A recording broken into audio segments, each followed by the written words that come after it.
All right. Well, welcome everybody to our August live discussion.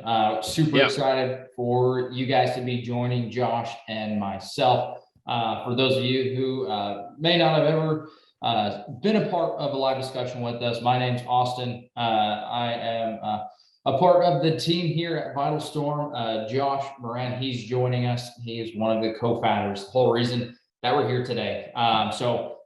We're super excited again to be here. Hope you guys are having a great Tuesday, and thanks for jumping on with us.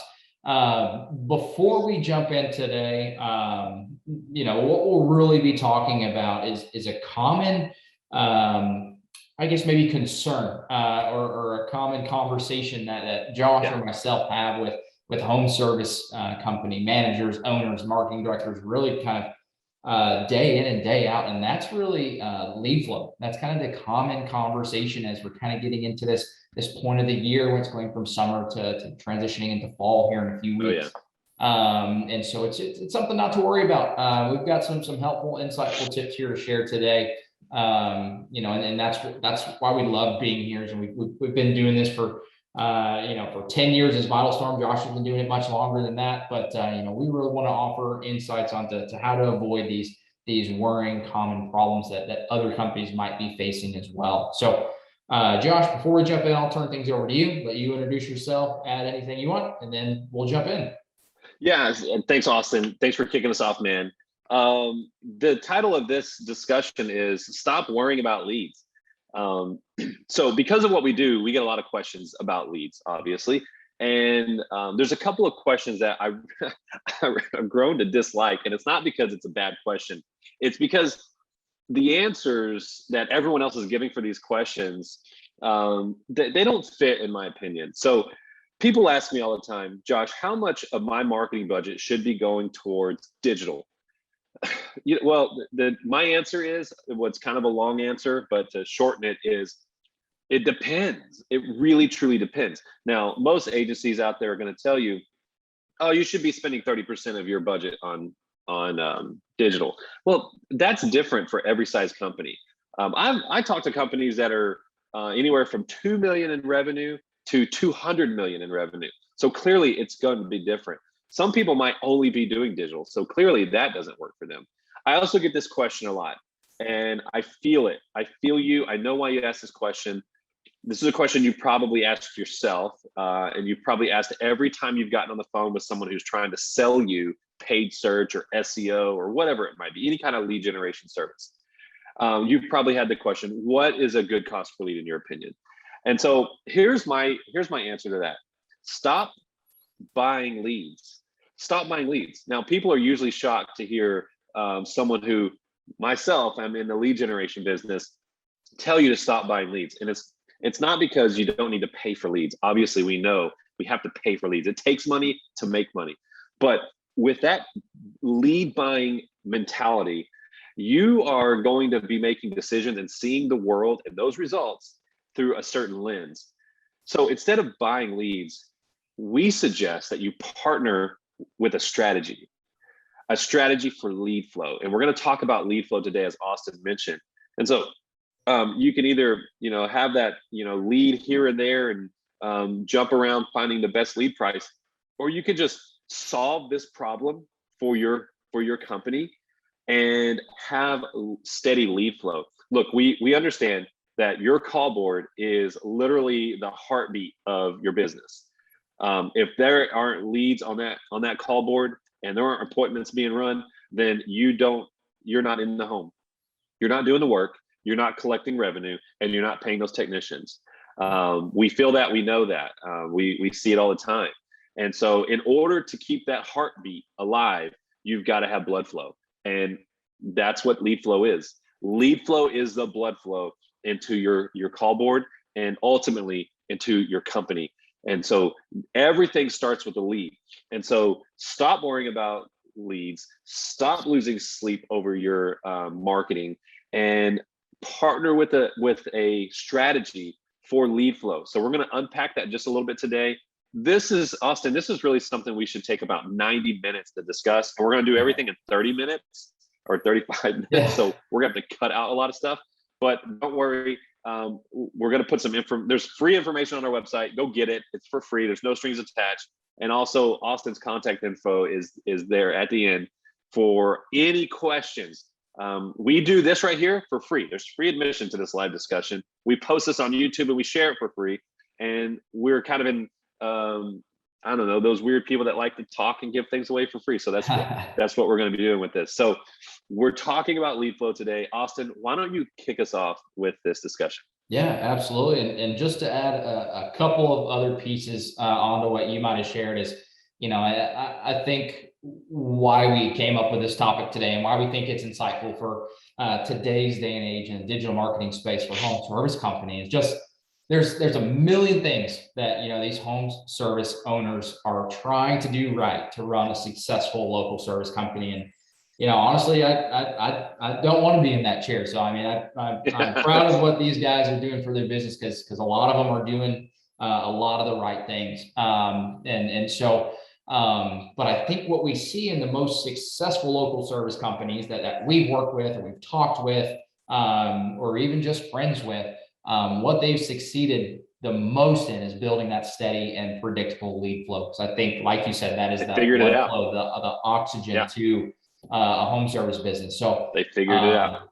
What we'll unpack today, what Josh and myself will be talking about is one, really why lead flow is vital to your organization growing to that next level, where successful local service companies find that lead flow, and then what most companies are failing to do when they're struggling with lead flow. So we'll kind of touch on both sides of the spectrum there, when it's great and when it's not so great. So what we'll jump in and like Josh and myself, what we do on a daily basis is we talk. We love talking, we love having conversations. And one of the problems that we keep seeing, and I don't want to stress on problem, maybe one of the topics we keep having is this right here. And so you could be experiencing this same occurrence as everyone else in the home service market. And so some of those things that we hear on these conversations that might be hitting a little too close to home for you guys is maybe you have techs sitting around at the office and you're sending guys home, and that could be a big problem. These guys, they want to work for you. Obviously this is their career. They want to be busy. They want to use their skill set for you guys on a daily basis and be running appointments as much as possible. I can imagine there's nothing worse than driving onto your facility and walking into the warehouse and seeing guys sitting around. And it's not because you're worried that they're being lazy. It's because that they don't have appointments to go on. Right. That's a sick feeling. I get it. I've been in warehouses and seen that with some of these home service company owners that we have relationships with, and it's not a good feeling, not a good thing. No, absolutely. And it leads into the next topic, which is you've got that stagnant business. If you don't have the leads coming in, you don't have your techs running appointments from sun up to sundown, there's really no way for you to grow. Everybody's got aspirations and goals and visions and hopes to grow their business and add X amount of trucks or revenue increasing by X% year over year. But you can't do that if you've got guys sitting around and you don't have those leads coming in. And so you're really just kind of maintaining status quo or maybe even decreasing, which is another problem and a whole nother set of things to get into. Or really lastly, you're realizing you've got these techs sitting around, you're not growing, you just have no momentum within your company. You don't see that your employees are excited. You don't see they're happy to be at work. And again, that could just lead to a whole nother subset of problems that could just keep adding on to each other. So it's a real thing. It's a very real thing. Yeah. And so I think they all just kind of, it's the snowball effect, honestly. One happens and that leads to the next and it leads to the next. So as we jump in, there's opportunities to avoid these things that we just discussed. And so what you can go out and grab yourself and do is turn you're sending texts away to, now you have so many calls, you have so many leads, you're sending customers away. Your call board's at 100, 105, 110%. You're picking the best opportunities for your business, and the ones you don't want, send them to somebody else. Cherry pick them. You've got the best opportunities for your business, which then leads to year over year growth. You're planning for expansion. You're adding those trucks. You've got people lining up out the door to work for you. You've got the business model that everybody wants to mimic. And then last but not least, you've got that best place to work. So you've got techs that are ready to sign up when one leaves, or one's not working anymore, or one's out sick. You've got better problems to solve than having low morale. It's, hey, who do I have to work for me? How can I buy that next truck? Or you know, you've got 10 guys, but you're down, you don't have enough trucks to fill. So you've got to figure out how you can get them on the road and start taking calls as well. So those are really some of the things that you know, again, that Josh and I hear all the time. And really, you know, there's really not a complex solution to going out and grabbing these opportunities. And so we'll dive in on how to take advantage and take control of these. So Josh, let's go ahead and jump in. Really the first thing about lead flow that's probably most important on a day-to-day business is consistency. You know, we'll go through the difference of, you know, what's it like to have a, you know, really the fire hose or a dripping faucet of lead flow. And so, you know, Josh, kind of what would you have to add here about the value and the benefits of leads being so consistent on a daily basis? Yeah, so I think everyone watching knows how important that is. And, you know, the takeaway today is that you're not going to walk away with this magic wand or this secret recipe or the silver bullet that's going to solve everything. Instead, you're going to walk away with a new resolve of, okay, now when I meet with my agency, or now when I meet with my internal marketing team, or whoever's managing this for me, my marketing manager, whatever it might be, we need to start thinking about lead flow. Let's stop going out and trying to find all the little sources. And you're going to be using all the same channels. Don't get me wrong. We're not going to, at the end of this, reveal to you some magic well of resources to go and pull from that no one knows about. Everyone knows about them. You're using them now. But the idea is how you're going to approach it. You want to solve these problems. And like Austin mentioned, you can either have the problem of not, you know, sending technicians home, or you could have the problem of turning customers away. I think I'd rather have the second problem. And so with lead flow, where you have a strategy that is pumping in leads, this isn't some, you know, magical, you know, thing that we're talking about here. It's just partnering in a strategy, finding a strategy that is going to help drive those leads. So that part of your business is dealt with, because if not, you're dealing with that leaky faucet of leads where you go and you get 1 drip, 2 drips, 3 drips, 1 drip, 4 drips, 3 drips, and you're it's like you're in a desert trying to find water. But instead, you can have that consistent lead flow. If you want to grow in the home services space in 2021 and in 2022, you got to have lead flow.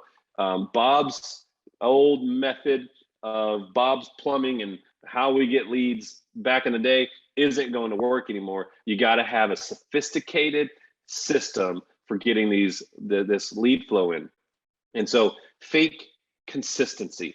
Think I need channels that are going to produce over and over, and I need to be able to measure them in such a way so that I can have that, you know, year over year growth. We can start to have plans, and we can build towards creating a better future for our business, and you know, have that all the good things that come along with that, right, Austin? Yeah, no, that's exactly right. I think this is really the first step in discovering or solving the lead flow issue, is just finding that consistency, making sure that day over day your techs are taken care of and those leads are coming in. So I think that's checkbox 1. Checkbox 2 is then you also want to have a controllable lead flow. You know, once you figure out the consistency there, you want to have your finger on the pulse. You want to make sure that now you control the amount of leads as well too, Josh. You know, that's the number one problem I think I deal with over the phone when I'm talking with someone in that's in the seat of a, you know, general manager or marketing manager or CEO of a or owner of a home service company, a local home service company, is it feels a little out of control. I don't know if I should trust my SEO guy. Well, he's been doing it for 10 years. And my response is, well, you obviously trust him. Well, I don't know if I trust him. What am I supposed to be looking for? Things feel out of control. And it's not because you don't want to believe in that person or that company that's doing your PPC or your SEO or your social media. It's that you just, you don't know how to control it yourself. You don't know if they're doing good or bad, or if they could do better. And so everybody wants consistency and everybody wants control. You can have the consistency and the control if you have a system of lead flow coming in. So we're just trying to get the mindset right on today's live discussion, so that you stop thinking about where's the new opportunity, where can I find my next guy or girl that's going to do it right, but I want to find the system. The controllability piece of it gives you the ability to you got your finger on the pulse. We all understand the the fluctuation, the seasonality in the home services space, in the local services space. We know that you don't have to work as hard in the summer for leads as you might have to work in the winter, depending on what your service is. We know that some are a little bit more consistent than others. Some are very seasonal, some are less seasonal. But there is seasonality in local services. There is seasonality in home services. Just about everyone from 2 million to 200 million that I've talked to over the past 10, 15 years deal with that level of seasonality. And they wish and hope that they could find a way to smooth it out, or how can I prepare for it? Wouldn't it be great if you could see the season changing and know that every year we suffer from this dip, so let's ramp over it. There you go. That requires control. And if you have that fire hose consistency in your lead generation, then you can absolutely dial it up or dial it down or dial it somewhere in the middle. Having that consistency is absolutely important. And beyond the consistency and the controllability, there must be transparency, because if you don't know what's happening, or which channel is producing the better ROI, or which channel is really bleeding you dry, then you're not going to be able to have as much control or consistency as you want. There'll be times, and you've experienced these times, where you feel like, all right, we've solved it. We've got all these leads coming in, and then you turn around and it dries up. Well, it's just because you didn't have the line of sight into which were the best opportunities. What were the best channels that were producing? Which channels needed a little bit more love? Which needed some help? Which should I have pulled out of a little sooner? Or which should I have jumped into a little sooner?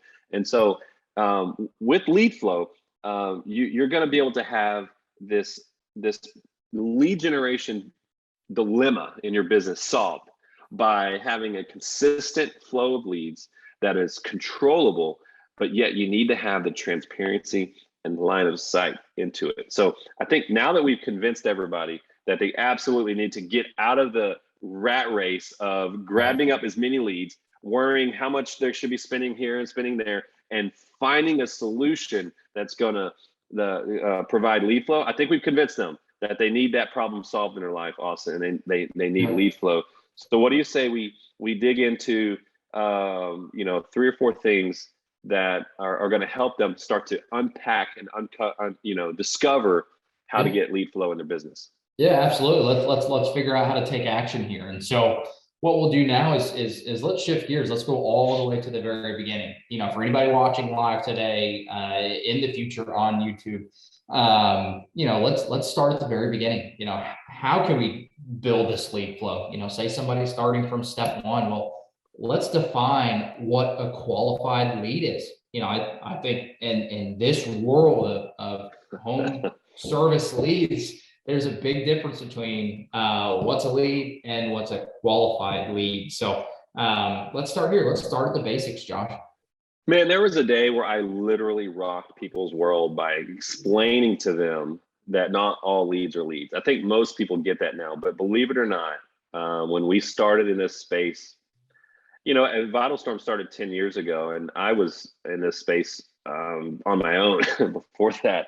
I started in around 2007, and just explaining to someone, that's, managing a home service company, doing their very best at that time to, buy yellow page ads at the right price, learning that this new SEO thing is coming on the scene, and how to, get involved in that, and all the mailers and the magazines that we were in those days. it blew people's mind to hear that, there's a way to qualify the leads you're getting. So we all know by now that not every single call that you get is actually a lead. And so you, business owner, marketing manager, general manager, whoever's in charge of the marketing side of your business, ultimately, you're responsible for making this definition. You have to define for yourself, for your team, and for the agency or partners that you're holding accountable. You absolutely have to define for them what a qualified lead is.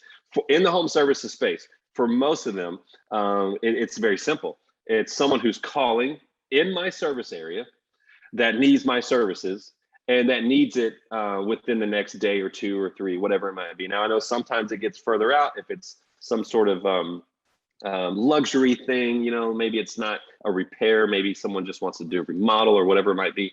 But you have to define what a lead is. And not only that, excuse me, you have to understand how you're going to report that. Sorry about that. And you have to be able to see those qualified leads in the results that you're measuring. And so if you spend $100, let's just make the math easy. You spend $100 and you get 10 calls, that's going to be $10 cost per lead. Excuse me. But not every call is a lead. So you got to get in there and have a system and a process for filtering out which leads are not leads. There's many agencies out there that actually, like we do, will listen and qualify those leads or read those form submissions and filter those out. If you don't do that, then you can't properly track and measure your campaigns. You have to track and measure absolutely everything, right, Austin? Yeah, no, I think this is the biggest key to really knowing the success of your campaigns is not just, maybe getting a spreadsheet together and tracking some clicks or impressions and just some elementary info. We want to track everything from calls to leads to not leads to book to lost. You want to know everything down to what your actual booking percentage is on those bookable opportunities, so you can really dive in and get that ROI on the investment you're putting into marketing. Absolutely. There's no such thing in this world. If you want to be successful, there's no set it and forget it. You need to have processes in place and checks and balances, and you're tracking and reporting and measuring everything in your marketing. If people used to ask me, Josh, which channel should I measure? Say, does it cost money? Yes, measure it. If it costs money, measure it. If it costs you a dime, measure it. Know how much you're getting from it. And so the key though is making certain that your measuring and your tracking is giving you valuable and usable data that you can not only understand your campaigns better, but how can you use that in your business? If you're measuring your marketing for the effectiveness of the ad, you should also, while you're at it, be measuring how well your call center is booking those. I like to measure booking percentage from the marketing perspective. Everyone is already tracking booking percentage from the call center perspective. And unfortunately, there are always cracks and loopholes where certain things can fall off the table. And we see that because we will track almost 99% of the time a different booking percentage from the marketing perspective as compared to from the call center perspective. And there's reasons why that we can get into maybe in another discussion. But being able to use that data is important. So here's an example. We all know the seasonality. We already talked about it, the seasonality of our business. Let's say that you're in the heating and air conditioning space. You know that you're going to get more calls in the summer because it's hotter. If you're in southern states, let's say you're in Texas like we are. In Texas, you don't really have to depend too much on marketing in the summer because people are going to be calling you naturally anyway. Now, I disagree with the mindset that you don't need to be advertising in the summer, because I believe that that's an opportunity for you to grow and expand your business. And those most successful HVAC companies out there are doing just that.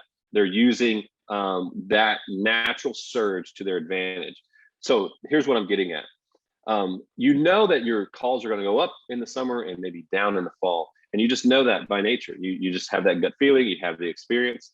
But do you have all the trends and analysis and the data that shows you all the little steps you need to take throughout that curve?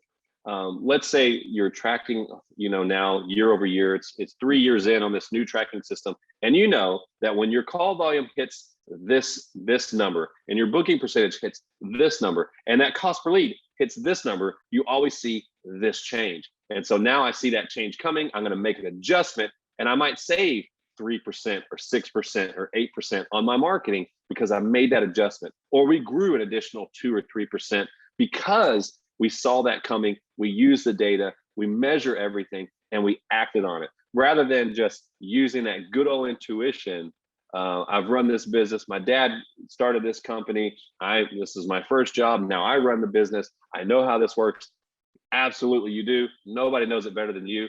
But the numbers give us that secret, what feels like a secret advantage. And it's really not a secret advantage because it's there in black and white. And so track, measure everything. We're talking about having a sophisticated system so that you can depend on that fire hose of leads always coming in. So it's consistent. You can control how much you want to come in, how much you want to dial back, how much you want to ramp up, and it's transparent. So you can see the numbers and you're making decisions based on the data, based on those numbers.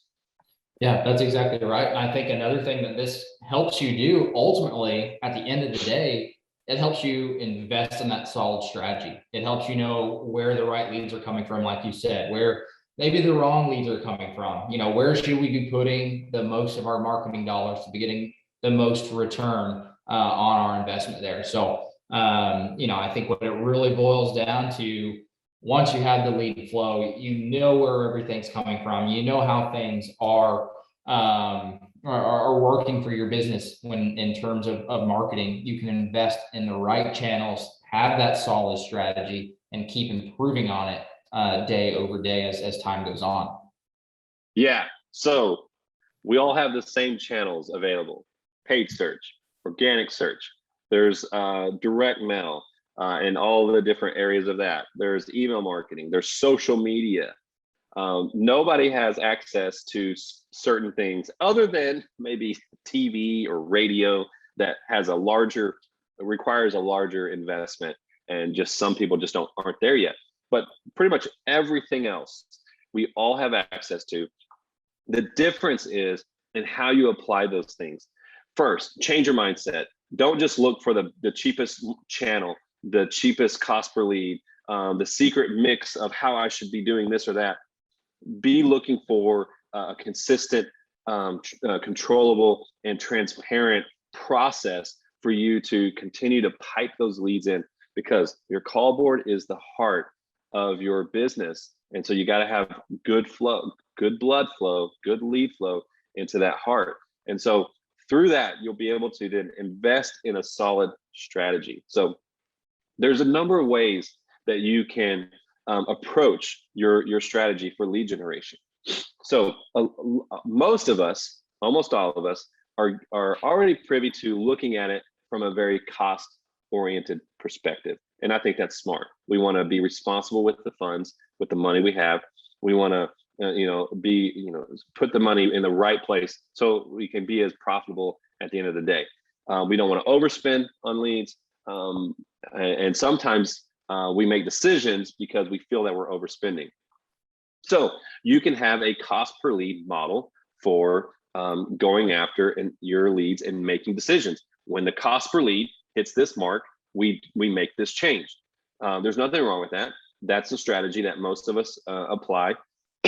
That's the strategy in which we determine, that's the measure in which we determine if it's successful or not. Nothing wrong with that.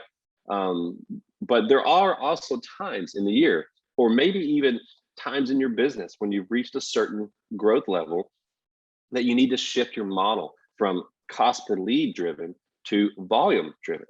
Because we all understand how much it costs to get a technician in the home.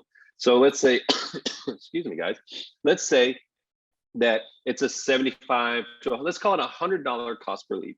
So you've already paid $100 to get that lead and to get that technician in the home. Man, I can't stop coughing. And then it's probably going to cost you another $200 to have the guy there for an hour to do his diagnostic or whatever it might be. So now you're $300 in. Well, with an average ticket of $800, then you're going to bring money home. You'll be able to pay the technician. You'll be able to pay the for the lead. You'll be able to pay the gas and everything else that comes in there. Your field labor hour and everything fits right inside of that ticket. So the cost of doing business there was $300 to $400, but you earned $800 on it. What is the opportunity cost? Well, if you didn't get that lead, you lost $800, or you didn't get the opportunity to put $800 in your bank account. So the cost was $300 to $400. The opportunity cost was $800. If your call board is at 100% capacity or 105% capacity, where you're turning customers away, then you can get very picky on how much you want to spend on those leads. But if your call board is only at 40, 50, 60, 75%, and you're still splitting hairs over lead cost, you could be hindering your ability to generate lead flow. And so at that point, if you have 25% negative capacity on your call board, you should be willing to spend more. Now, you won't know this if you're not tracking and measuring everything. You won't be able to do this if you don't have a controllable lead flow, and you won't be able to control it if it's not consistent. That's why we need consistent, controllable, and transparent lead flow in our organization. And so what would I be able to pay for a lead if I was 25% down on my capacity? If your average ticket's 800, you might be willing to pay 500, 600. Now, I know that sounds absolutely ridiculous, but that's where the big players are thinking. That's where the smart players, the data-driven organizations are, because nobody wants to pay $200, $300, $400 per lead, but nobody wants to send their technicians home. Nobody wants trucks parked in the yard. Everybody understands that those trucks, at least if those trucks are rolling, then I got a chance. And so investing in a strategy that works and partnering in that strategy is better than going out and chasing all the different lead channels.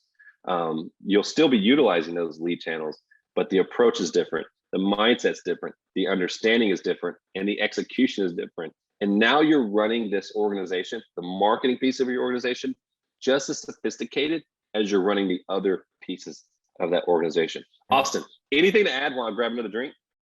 No, I mean, I think that wraps it up pretty well. I mean, there is a lot that goes into lead flow, and I think there's a lot that branches off of lead flow as well. It's not just as simple as having leads come in and texts go out. I think there's a lot of other things that fall into place here. So I think that's why it's so important to define what a lead is, have that system set up for tracking and reporting, invest in those right channels, and then have the consistency, controllability, transparency of those leads that are making those things happen. So yeah, I think we have a few more minutes today. I think were you going to add something, Josh? Or yeah, if you'll let me share screens, yeah. I'll jump in and I'll show everybody just some real time. VitalStorm metrics is our tracking system that our clients are using. Obviously, if you're watching this and you're not a client, you're not using this. Maybe you're using something similar, but I just want to show you the metrics that are available to these decision makers so that they can make those decisions. Real quick, I won't go too far into detail, but I think with the time we have left, I think it's appropriate to jump in. Austin, I need your help, man. Give me a thumbs up if you see this. Yeah, okay. So this is a really good client of ours out in, I want to protect their name. They're in Alabama. So they're, down here in the South, and they're doing really, really good work. And they're growing like crazy. So this is a dashboard that they get to look at. And this is pulling last month. My goodness. I'm sorry about my allergy attack you guys are having to witness. But we can see here that these guys, in all the ads we're running for them, from organic to organic search to Google display to Google search and Bing search, this is the top level metrics. 1.12 million impressions, and that's important to them because we're in the display space for them, and also they do a lot of broadcast and radio, so it's important to them to see you know, how many new people are seeing our stuff out there. In that month, you know, almost 4,000 calls were driven to them. 26 forms. That's a vast delta between calls and forms, and it's because these guys and then their local area, they just generate more calls and forms. Just those folks like to get on the phone more than they like to fill out the forms. The forms are available, but I just wanted to point out why there's such a difference there. Now, these guys are not, you know, there's no joke. They're spending 30K a month. Now, I know not everybody can spend 30K. You know, in the home services space, we see people spending anywhere from 3K to 30K to 300K. To be honest with you, I was looking at over some reports today that someone spent 300 grand in July. And if you're thinking, wow, that's ridiculous. Yeah, it is. It's a lot of money. But obviously, when you have something that's consistent, controllable, and transparent, you know that I put money in, I get more money out. We'll do that all day long.